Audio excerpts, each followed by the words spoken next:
विद्यार्थियों, आप सभी का हार्दिक स्वागत और अभिनंदन। मैं डॉक्टर विनी शर्मा आपके सामने लेकर आई हूँ राजनीतिक तर्क और बहस के कुछ मुद्दे। विद्यार्थियों, इस अध्याय में हम बात करेंगे क्या लोकतंत्र और आर्थिक विकास साथ साथ चल सकते हैं, और दूसरा क्या संरक्षात्मक भेदभाव न्याय अथवा निष्पक्षता के सिद्धांतों के प्रतिकूल है, और तीसरा क्या राज्य को परिवार संस्था में हस्तक्षेप करना चाहिए। ये 3 बिंदुओं पर हम चर्चा करेंगे। ये 2 बिंदु राजनीतिक तर्क की व्याख्या और सेंसर व्यवस्था हमने पहले सेमेस्टर में इसकी चर्चा हमने बखूबी की थी। आज हम चर्चा करेंगे इन तीनों पर, लोकतंत्र और आर्थिक विकास के बारे में, संरक्षात्मक भेदभाव के बारे में, और पर राज्य को परिवार संस्था में हस्तक्षेप करना चाहिए। इन 3 बिंदुओं पर हम आज चर्चा करेंगे विद्यार्थियों। सबसे पहले हम बात करते हैं क्या लोकतंत्र और आर्थिक विकास साथ साथ चल सकते हैं। लोकतंत्र यानी जनता का शासन, और जनता के शासन में क्या आर्थिक विकास हो सकता है। ये सारी बातें जो है आज हम बात करते हैं विद्यार्थियों। सबसे पहले हम बात करेंगे 21वीं सदी में आतंकवाद और पर्यावरण संबंधी समस्याओं से निपटना हम मानव जाति के लिए एक महत्वपूर्ण लक्ष्य था, परंतु पुरानी समस्याएं भी बरकरार हैं। विश्व की बढ़ती हुई आबादी के लिए भोजन, ईंधन, निवास स्थान, स्वास्थ्य, रोजगार आदि सभी जुटाना जो है हमारे लिए बहुत आवश्यक है। प्रोफेसर गालब्रेथ हैं, वो कहते हैं कि विलास की वस्तुओं यानी लग्जरी और आवश्यक वस्तुओं को का अंतर समाप्त हो गया है। मतलब विलास की वस्तुओं में और आवश्यक वस्तुओं में अंतर समाप्त हो गया है, क्योंकि अब जो है लग्जरी भी हमारी आवश्यकता की वस्तुओं में समाहित हो गई है। कारण क्या है कि जनता जो है अब उन चीजों का भी उपभोग करने लगी है जो विलास की वस्तुएं भी मानी जाती थी। इसलिए विकास के लक्ष्यों पर पुनर्विचार की आवश्यकता है। आर्थिक विकास के लक्ष्य क्या हैं? सबसे पहले आर्थिक विकास के लक्ष्य की बात करें तो सबसे पहले आता है भौतिक लाभ। आर्थिक विकास एक ऐसी प्रक्रिया है विद्यार्थियों जिसमें वस्तुओं और सेवाओं के वितरण में सुधार के साथ साथ प्रति व्यक्ति वास्तविक आय बढ़ती रहती है। मतलब आर्थिक विकास एक ऐसी प्रक्रिया है जिसमें वस्तुओं और सेवाओं के वितरण में सुधार के साथ, मतलब वस्तुओं के और मतलब गुड्स के और सर्विसेज के सुधार होंगे तो प्रति व्यक्ति आय भी जो है बढ़ेगी बढ़ेगी अर्थात बढ़नी चाहिए। आर्थिक विकास के 2 महत्वपूर्ण सूचक मापक हैं, राष्ट्रीय आय। आर्थिक विकास के 2 सूचक हैं, एक तो राष्ट्रीय आय और प्रति व्यक्ति आय। हम विकास का एक स्तर चाहते हैं कि व्यक्ति का जीविका उपार्जन के साथ साथ में सभी चीजें भी मिल सके, उसकी प्रतिभा के रचनात्मक विकास के लिए जरूरी है। मतलब जो उसकी आवश्यक वस्तु है, जीव को उपार्जन की है, जीने के जो आवश्यक वस्तु होती हैं, उसके साथ साथ उसको वे सभी चीजें प्राप्त होनी चाहिए जिससे कि वे अपनी प्रतिभा का प्रदर्शन करे। फिर उसके बाद सभी की न केवल मूलभूत आवश्यकता, रोटी, कपड़ा, स्वास्थ्य सेवाएं, मकान, इसके अलावा बल्कि उन्हें वे वस्तुएं भी मिलनी चाहिए जो कार्यकुशलता को आगे बढ़ाती हैं। अवकाश के क्षणों में वह इसका इस्तेमाल कर सकता है। तो जैसे उन्होंने कहा गालब्रेथ ने कि आवश्यक वस्तुओं में हम विलासिता की वस्तुओं को भी जोड़ते हैं। लग्जरी की जो वस्तुएं हैं और जो नेसेसिटी जो वस्तुएं हैं, उन दोनों भी वस्तुओं में अंतर समाप्त हो गया है, क्योंकि आवश्यक वस्तुओं के साथ साथ हमें उन वस्तुओं का भी होना हमारे लिए आवश्यक हो गया है जिससे कि हम अपनी कार्यकुशलता का प्रदर्शन कर सकें। दूसरी बात आती है कि पोषणकारी अथवा सतत विकास। पर्यावरणवेत्ताओं ने पोषणकारी विकास की अवधारणा को परिभाषित किया कि एक ऐसा विकास जो अब तक हुए विकास को, उस विरासत को भी सुरक्षित रखे जिस पर उसकी नींव रखी गई है। मतलब ऐसा विकास हो गया जिसमें अब तक का जो विकास हुआ है ना, उसको भी उस विरासत के लिए सुरक्षित रखे जिस पर नींव रखी गई है।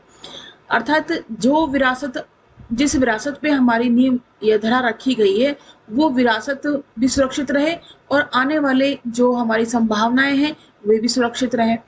विश्व पर्यावरण आयोग के अनुसार पोषणकारी विकास का क्या अर्थ है? ऐसा विकास जो हमारी आज की जरूरतों की पूर्ति के साथ साथ आगे आने वाली पीढ़ियों की जरूरतों को अनदेखा नहीं करता हो। मतलब पोषणकारी विकास एक ऐसा विकास है जिसमें विकास जो हमारी आज की जरूरतों को तो पूर्ति करता ही है, साथ साथ आगे आने वाली जरूरतों को भी देखे।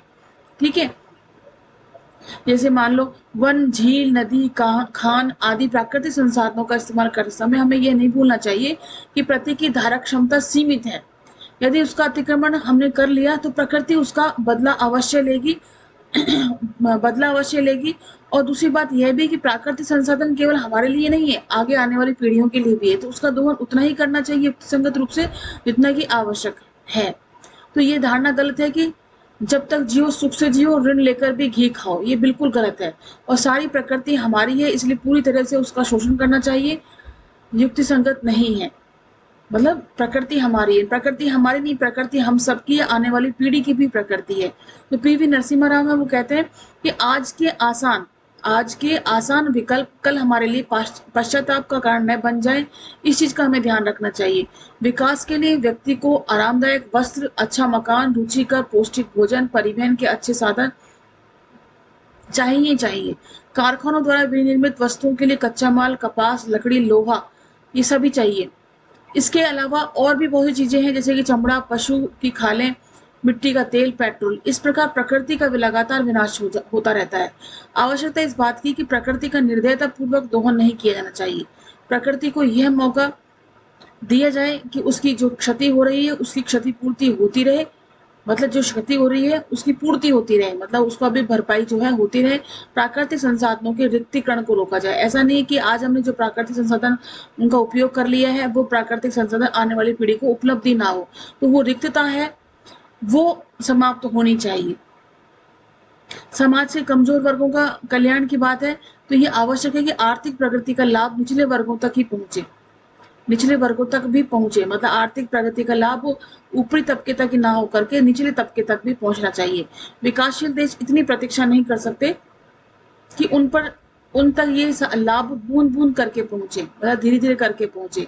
गरीब वर्गों और विशेषकर ग्रामीण क्षेत्रों के लिए सरकार को भारी निवेश का रास्ता अपनाना पड़ेगा, और इन वर्गों और क्षेत्रों को राष्ट्र की प्रगति में सहज रूप से भागीदार बनना ही आर्थिक विकास का मूल मंत्र है। क्या मतलब हुआ इसका? इसका मतलब हुआ विद्यार्थियों, गरीब वर्ग और विशेषकर ग्रामीण क्षेत्रों में सरकार को भारी निवेश का रास्ता अपनाना पड़ेगा, मतलब ज्यादा से ज्यादा वहां पे निवेश करना पड़ेगा, ज्यादा से ज्यादा हमें ऐसे कार्य करने पड़ेंगे जिससे गरीबी और ग्रामीण क्षेत्रों को लाभ पहुंचे। और इन वर्गों और क्षेत्रों को राष्ट्र की प्रगति में सहज रूप से भागीदार बनना ही आर्थिक विकास का मूल मंत्र है, मतलब इनको साथ में लेकर के ही हम अपना आर्थिक विकास कर सकते हैं। कुछ विकसित देशों में इस समस्या का समाधान निकाल लिया गया है कि बेरोजगारों को बेकार भत्ता, अनएम्प्लॉयमेंट बेनिफिट दे दिए जाए, पर इस तरह की कोई सुविधा रोजगार का विकल्प नहीं बन सकती है। भत्ता देकर हम एक व्यक्ति की भौतिक आवश्यकताएं अवश्य पूरी कर सकते हैं, लेकिन बेकारी की वजह से उसे जो मानसिक पीड़ा सहनी पड़ती है उसका समाधान हम नहीं कर पाते। उसके मन में यह भी भाव कैसे निकले कि वह एक अनचाहा या अवांछित व्यक्ति नहीं है, मतलब उसके मन में जब उसको बेकारी का सामना करना पड़ता है तो उसके मन में ये भावना आ जाती है कि वो अनचाहा व्यक्ति और अवांछित व्यक्ति है, समाज के अंदर उसका कोई मतलब नहीं है। तो ऐसे बेकारी भत्ता जो है वो कभी रोजगार का विकल्प नहीं बन सकता। इसलिए ज्यादा से ज्यादा रोजगारों को प्रोत्साहित करना चाहिए, और ऐसे व्यक्तियों को इन चीजों से, ऐसी मानसिकता से दूर किया जा सकता है। उदार लोकतंत्र के माध्यम से विकास कैसे कर सकते हैं विद्यार्थियों? विकास का जो लोकतांत्रिक मॉडल है, प्रतियोगिता, कंपटीशन, हस्तक्षेप नीति, लेजिस्फेयर और मांग और पूर्ति की शक्तियां, forces of demand and supply का समर्थन करता है। जो लोकतांत्रिक मॉडल है विकास का, वो किस बात को प्रेफर करता है, समर्थन करता है, सपोर्टेड करता है? वो करता है कंपटीशन, राज्य का हस्तक्षेप कम से कम हो, और मांग और पूर्ति की शक्तियां। वे व्यापार और प्रौद्योगिकी यानी टेक्नोलॉजी के क्षेत्र में अधिक आजादी और छूट की मांग करता है। जिस प्रकार यातायात तो संचार की नई नई विधियों ने राष्ट्रीय सीमाओं की सार्थकता को धुंधला कर दिया है, उसी तरह पूंजी व उद्यमशीलता, कैपिटल एंड टेक्नोलॉजी को भी राष्ट्रीय सीमाओं के पार जाने की छूट होनी चाहिए। संक्षेप में हम देख सकते हैं विद्यार्थियों की एक उदार अर्थव्यवस्था की क्या विशेषताएं हो सकती हैं। सबसे पहले हम बात करते हैं फ्री इंटरप्राइजेज यानी मुक्त उद्यम। इसका क्या अर्थ है विद्यार्थियों की? उद्योगपतियों को उद्योगों की स्थापना की छूट होगी, मतलब उद्योगपति जो हैं उद्योगों की स्थापना कर पाए, और कुछ निश्चित उद्योगों को छोड़कर शेष सभी उद्योगों, चाहे उनमें कितना भी निवेश क्यों न हो, औद्योगिक लाइसेंसों से मुक्त रखा जाएगा। इसका अर्थ क्या हुआ कि उद्योगपतियों को उद्योग की स्थापना की छूट मिलनी चाहिए, कुछ निश्चित उद्योगों को छोड़कर शेष सभी उद्योगों को चाहे कितना भी निवेश इन्वेस्टमेंट क्यों नहीं हो, लाइसेंस से मुक्त यानी फ्री कर दिया जाए, और मौजूदा औद्योगिक इकाइयों के विस्तार की सुविधाएं प्रदान की जाए। जो मौद्रिक इकाइयों की मतलब जो एंटरप्राइजेज लगाना चाहते हैं उनकी सुविधाएं जो है, उनकी फैसिलिटीज जो है उन्हें प्रदान की जाए, जिसके लिए इन्हें नए सिरे से लाइसेंस प्राप्त करने की आवश्यकता नहीं होगी। मुक्त उद्यम के अंतर्गत विदेशी पूंजी का निवेश शामिल है। अब तो चीन जैसा एक साम्यवादी मुल्क यानी देश भी प्रत्यक्ष विदेशी पूंजी का स्वागत कर रहा है। उसके बाद दूसरी बात आती है घरेलू बचत, डोमेस्टिक सेविंग का इसका घरेलू बचत कर अदा करके और उपभोग व्यय के बाद जो राशि बच जाती है वह निजी बचत कहलाती है। इसका निवेश करके ही वह उद्योगपति नए उद्योग धंधे खड़े करता है और बचत के परिणाम पर ही राष्ट्रीय आय और रोजगार निर्भर करता है। इसलिए उदारवादी देश घरेलू बचत पर ज्यादा बल देते हैं। तकनीकी नवीनताएं और आधुनिक प्रबंध तकनीक, आर्थिक प्रतियोगिता और बाजार व्यक्तियों के इस दौर में केवल वे निर्माता ही टिक पाते हैं जो न सिर्फ बेहद बेहतर माल बनाए बल्कि जिसकी उत्पादन लागत भी न्यूनतम हो। इसके लिए बढ़िया नए उपकरणों और आधुनिक प्रबंध तकनीकी का अपनाना जरूरी है, परंतु विकासशील देशों को यह भी देखना होगा कि नई टेक्नोलॉजी का परिणाम यह न निकले कि भारी संख्या में लोग बेरोजगार हो जाएं। जहां तक प्रबंध तकनीक का प्रश्न है, अब मानवीय तत्वों पर ज्यादा बल दिया जाने लगा है। उदारवादी देश श्रमिक को सिर्फ उत्पादन का एक कारक नहीं मानते बल्कि उसे समाज का एक प्रमुख अंग भी मानकर चलते हैं। उसके रहन सहन के स्तर को सुधारना ताकि उद्योगों की उत्पादकता बढ़े और समाज के आर्थिक कल्याण को भी बढ़ावा मिले। तो जो नवीन टेक्नोलॉजी है और जो मैनेजमेंट है वो सब चीजें भी उनमें भी सुधार होना चाहिए जिससे कि और अधिक उत्पादन बढ़ सके और अधिक आर्थिक कल्याण हो सके। मुक्त व्यापार फ्री ट्रेड की बात की जिसमें सभी देश अपने उद्योगों के संरक्षण के लिए सरकारी आय बढ़ाने के लिए आयात और निर्यात कर लगाते हैं। ऐसा नहीं होता कि अंतर्राष्ट्रीय व्यापार पर किसी प्रकार का कोई प्रतिबंध हो ही ना, किंतु उदारीकरण का ये तकाजा होता है कि कीमतें मांग और पूर्ति के द्वारा निर्धारित होने हो। यहाँ तक कि संभव हो बंदरगाहों व हवाई मार्गों को तट कर या सीमा शुल्कों से बिल्कुल फ्री कर दिया जाए। इसी प्रकार से आय का वितरण, इनकम डिस्ट्रीब्यूशन, ये मान लिया जाता है कि उद्योगपति अत्यधिक लाभ कमा रहे हैं और उदार अर्थव्यवस्था का अर्थ है कि उद्योगपति द्वारा श्रमिकों और समाज का शोषण। ये धारणा कुछ सीमा तक ठीक हो सकती है पर हमें ये नहीं भूलना चाहिए कि आर्थिक प्रतियोगिता के कारण फर्में अति लाभ नहीं कमा सकती। अन्य वस्तुओं की तरह श्रम प्रबंध कौशल और उद्यम की कीमतें भी उनकी मांग और पूर्ति के द्वारा ही निर्धारित होती हैं। जिन श्रमिकों या प्रबंधकों या चीजों की जितनी ऊंची मांग होगी उतनी ही अधिक मात्रा में उनकी आय अथवा कीमतें भी होंगी। तो इस प्रकार से विद्यार्थियों उदार लोकतांत्रिक व्यवस्था में आर्थिक विकास जो है हमें देखने को मिलता है। अब बात आती है उदार लोकतांत्रिक मॉडल की मार्क्सवादियों द्वारा आलोचना। मार्क्सवादियों को जैसे कि विद्यार्थियों हमने खूब अध्ययन किया कि मार्क्सवादी हमेशा यही बात करता है कि राज्य जो है राज्य के अंतर्गत एक वर्ग दूसरे वर्ग का शोषण करता है। तो उदार लोकतांत्रिक मॉडल में वह यही बात करता है जहाँ फ्री ट्रेड होगा, फ्री अर्थव्यवस्था होगी, इकोनॉमी होगी, वहां पे पूंजीपति वर्ग का वर्चस्व बनेगा और पूंजीपति वर्ग का वर्चस्व जो है वो हमेशा मजदूर वर्गों का शोषण करेगा। वो इसी आधार पर उसकी आलोचना करता है कि मार्क्सवादियों ने अपने चिर परिचित मतलब अपने पुराने अंदाज में क्या कहा कि उदारवादी मॉडल पर कई तरह के प्रहार किए हैं। जैसे बड़ी बड़ी कंपनियां बाजार को एकाधिकारी बाजार में बदल देंगी, है ना, इनका जो है सेंट्रलाइजेशन हो जाएगा और उपभोक्ताओं का खूब शोषण होगा। राज्य की ओर से प्रभावी संरक्षण न होने के कारण श्रमिकों को पूंजीपतियों की शर्तों पर काम करना पड़ेगा। इसका अर्थ है कि काम के ज्यादा घंटे और अपर्याप्त वेतन होगा। तो उदार अर्थव्यवस्था ने सामाजिक आर्थिक विषमताओं को बढ़ाएगा। तो इस प्रकार से जो मार्क्सवाद है अपनी चिर परिचित अंदाज में वही उसी चीज को लेकर बार बार आलोचना करता है कि पूंजीपति का वर्चस्व बढ़ेगा हमेशा और मजदूर वर्ग जो है हमें शोषित होगा और साथ में उपभोक्तावाद का भी शोषण ही होगा और उपभोक्तावाद को खूब उदारवाद जो है उदारवादी जो अर्थव्यवस्था है उसको काफी हर तरह से जो है उसको अपनी ओर खींचेगी और अपनी शर्तों पर ही जो है अपने वस्तुओं को बेचेगी। जहां तक मार्क्सवाद का प्रश्न है, विद्यार्थियों में निर्देशात्मक अर्थव्यवस्था कमांडेड इकोनॉमी का पक्षधर रहा है। निर्देशात्मक हमेशा निर्देश पे चलो, जिसमें आंतरिक प्रतियोगिता का कोई स्थान नहीं होता। जैसा सरकार ने कह दिया, जैसे साम्यवादी अर्थव्यवस्था ने कह दिया, वैसा ही करो, इसमें कोई भी कंपटीशन की बात नहीं आती। 1917 की रूसी क्रांति और 1949 की चीनी क्रांति के बाद इन देशों में जो व्यवस्था कायम की गई, उसमें व्यक्ति मशीन का मात्र एक पुर्जा बनकर रह गया है। जैसा उनसे कहा जाता है वैसे ही वो कार्य करना है, उसके अलावा एक्स्ट्रा कार्य या अपनी नवीन जो बौद्धिकता है या अपनी नवीन टेक्नोलॉजी है उसको इस्तेमाल नहीं करना है। साम्यवादी व्यवस्था में नागरिक और राजनीतिक स्वतंत्रताओं का वास्तविक मूल्य कुछ भी नहीं होता।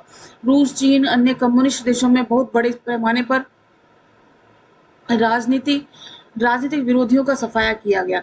साम्यवादी व्यवस्था में शक्तियों का अत्यधिक केंद्रीकरण देखने को मिलता है। अगर हम देखें उदारवादी देशों के अलावा यदि हम साम्यवादी देशों को देखें तो वहाँ पे शक्ति का अत्यधिक केंद्रीकरण है।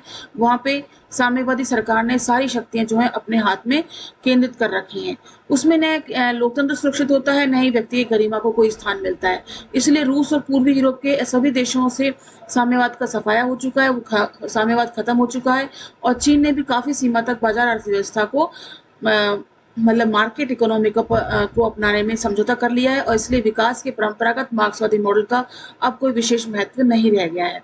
पूर्वी यूरोप के जिन देशों में फिर से साम्यवाद का आविर्भाव हो गया है और वहाँ के साम्यवादी भी अब सर्वहारा वर्ग के अधिनायकवाद की बात बिल्कुल नहीं करते हैं। वे अपने पुरातन सिद्धांतों से नाता तोड़ चुके हैं और अब बाजार अर्थव्यवस्था और उदारीकरण की नीतियों पर चल रहे हैं, क्योंकि वही कंपटीशन है, वही अर्थव्यवस्था का विकास भी है। अब बात आती है वैश्वीकरण ने हमारी अर्थव्यवस्था को चुनौती दी है। किस प्रकार से? आर्थिक उदारीकरण का रास्ता ठीक है, परंतु वैश्वीकरण के मार्ग पर बड़ी सावधानी से हमें आगे बढ़ने की आवश्यकता है। वैश्वीकरण यानी ग्लोबलाइजेशन, जिसमें हर एक राष्ट्र जो है अपने बहुत अधिक नजदीक आ गया है, हर एक राष्ट्र के प्रति बहुत अधिक नजदीक आ गया है और कंपटीशन बहुत बढ़ गया है इन नवीन टेक्नोलॉजी के कारण। इस बात को ध्यान में रखना बहुत जरूरी है विद्यार्थियों की। नई टेक्नोलॉजी और बहुराष्ट्रीय कंपनियों की वजह से श्रमिकों के हितों को आघात नहीं पहुंचे और धरती पर निवेश के उत्पादन तो बढ़ेगा, परंतु प्रश्न यह है कि रोजगार के अवसर भी बढ़ेंगे या घटेंगे। ये हमारे सामने प्रश्न बढ़ता है कि वैश्वीकरण के कारण और इन बहुराष्ट्रीय कंपनियों के कारण हमारे रोजगार के अवसर बढ़ रहे हैं कि घट रहे हैं। विदेशी पूंजी निवेशकों का लक्ष्य भारत की बेरोजगारी को दूर करना नहीं है। विदेशी पूंजी निवेशक मतलब जो बाहरी देशों के आने वाले जो इन्वेस्टर हैं, वो ये नहीं देखते कि भारत की बेरोजगारी दूर होनी चाहिए। वो सिर्फ अपने उत्पादन और अपने उत्पादन की वस्तुओं को सेल करने के लिए, उनका विस्तार करने के लिए सब करते हैं। हमारी बेरोजगारी दूर हो भारत की, ऐसा उनका कोई उद्देश्य नहीं है। उन्हें हमारे देश में एक व्यापक बाजार की संभावनाएं नजर आती हैं, इसलिए वे इस और जो है अपना कदम बढ़ा रहे हैं। हमारे फायदे के लिए नहीं, वो स्वयं के फायदे के लिए अपना कदम बढ़ा रहे हैं। तो इसलिए हमें बहुत ध्यान रखना होगा और बहुत ध्यान पूर्वक इन बहुराष्ट्रीय कंपनियों का स्वागत करना होगा। देशी और विदेशी कंपनियों द्वारा तमिलनाडु और आंध्र प्रदेश के तटीय इलाकों से बड़ी मात्रा में झींगे का निर्यात किया जा रहा है। इनके 3 गंभीर परिणाम सामने आए। ग्रामीण लोगों की आजीविका छिन जाने का खतरा हो गया है, इससे पर्यावरण को हानि पहुंच रही है और तटीय इलाकों के आसपास की जमीन की बड़ी-बड़ी कंपनियों द्वारा खरीदारी, जिससे कि किसान भूमिहीन बनते जा रहे हैं। और बड़ी-बड़ी कंपनियों के द्वारा जब ये बड़ी-बड़ी जो कंपनियां हैं यहाँ पर अपने उद्योगों को स्थापित कर रही हैं, तो उसे हमें विदित है कि किस प्रकार से प्रदूषण और अधिक बढ़ता जा रहा है। अंतर्राष्ट्रीय मुद्रा कोष, विश्व बैंक, विश्व व्यापार संगठन, ये तीनों अंतर्राष्ट्रीय संस्थाएं जो है वैश्वीकरण को लागू करने का काम करती हैं और विश्व व्यापार संगठन विकासशील देशों को अपने बाजार विदेशी चीजों और विदेशी पूंजी के लिए खोल देने पर बाध्य करता है। मतलब विश्व व्यापार संगठन जो है WTO की अगर हम बात करें तो ये जो है विभिन्न देशों में अपने बाजार जो है खोलने का, विदेशी चीजों का, विदेशी पूंजी का खोलने के लिए हमेशा उसको बाध्य करता है और विदेशी और जो विकसित राष्ट्र हैं उनके आधार पर ही अपनी नीतियों को निर्धारित करता है। उसके निर्देशों के अनुसार ही भारत को विदेशी वस्तुओं के आयात पर मात्रात्मक प्रतिबंधों को हटाना पड़ता है और अर्थव्यवस्था को पूरी तरह से खोल देने पर विकास की गति मंद पड़ सकती है या गरीबी बढ़ेगी। ये सबसे बड़ी हमारी सोचनीय विषय है। ये आप देख सकते हैं WTO। भारत और अन्य विकासशील देश श्रम कानूनों और पर्यावरण जैसे मुद्दों को विश्व व्यापार संगठन के दायरे में लाने का विरोध कर रहे हैं। 6 नवंबर 2001 को किसान संगठनों और मजदूर संघों ने विश्व व्यापार संगठन के विरुद्ध विशाल प्रदर्शन किया है। कल्याणकारी राज्य की प्रासंगिकता जरूर बनी रहेगी।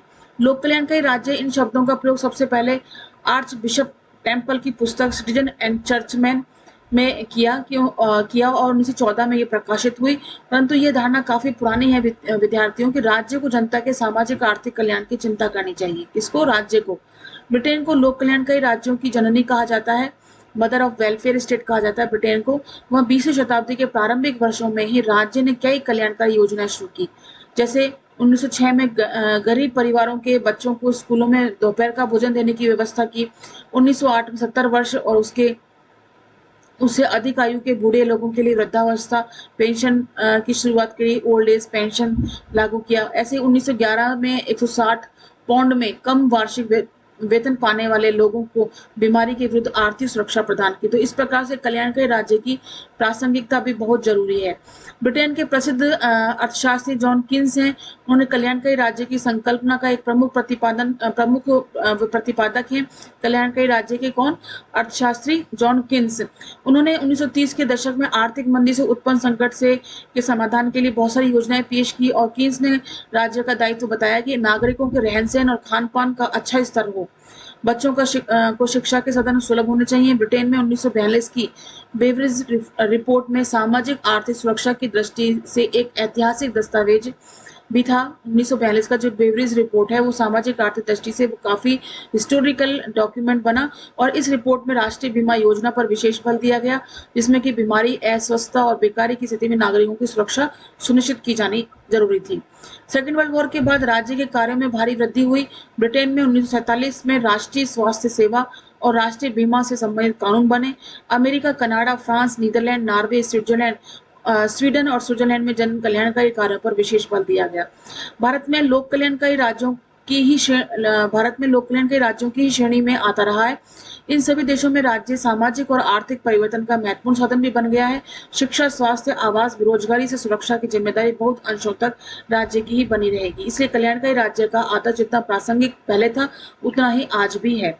तो इस प्रकार से विद्यार्थियों हम देख सकते हैं कि लोकतंत्र और आर्थिक विकास जो है कहीं ना कहीं काफी हद तक साथ चल सकते हैं और जहां लोकतंत्र स्थापित होगा, लोक कल्याणकारी व्यवस्थाएं स्थापित होंगी, तो निश्चित रूप से आर्थिक विकास के लिए भी हमें प्रयासरत रहना होगा और ऐसे प्रयासरत के लिए हमें उदार लोकतांत्रिक व्यवस्थाओं के लाभ और हानियों को ध्यान में रखते हुए ही हमें आर्थिक विकास करना चाहिए। इसके साथ ही विद्यार्थियों, मैं उम्मीद करती हूँ कि आपको यह समझ में आया होगा कि लोकतंत्र और आर्थिक विकास किस प्रकार से साथ साथ चल सकते हैं। और नेक्स्ट वीडियो में हम बात करेंगे आपसे कि संरक्षात्मक भेदभाव न्याय अथवा निष्पक्षता के सिद्धांत के प्रतिकूल है किस प्रकार से। और इसके साथ ही नेक्स्ट वीडियो तक के लिए हम आपसे विदा लेते हैं। नमस्कार एंड धन्यवाद।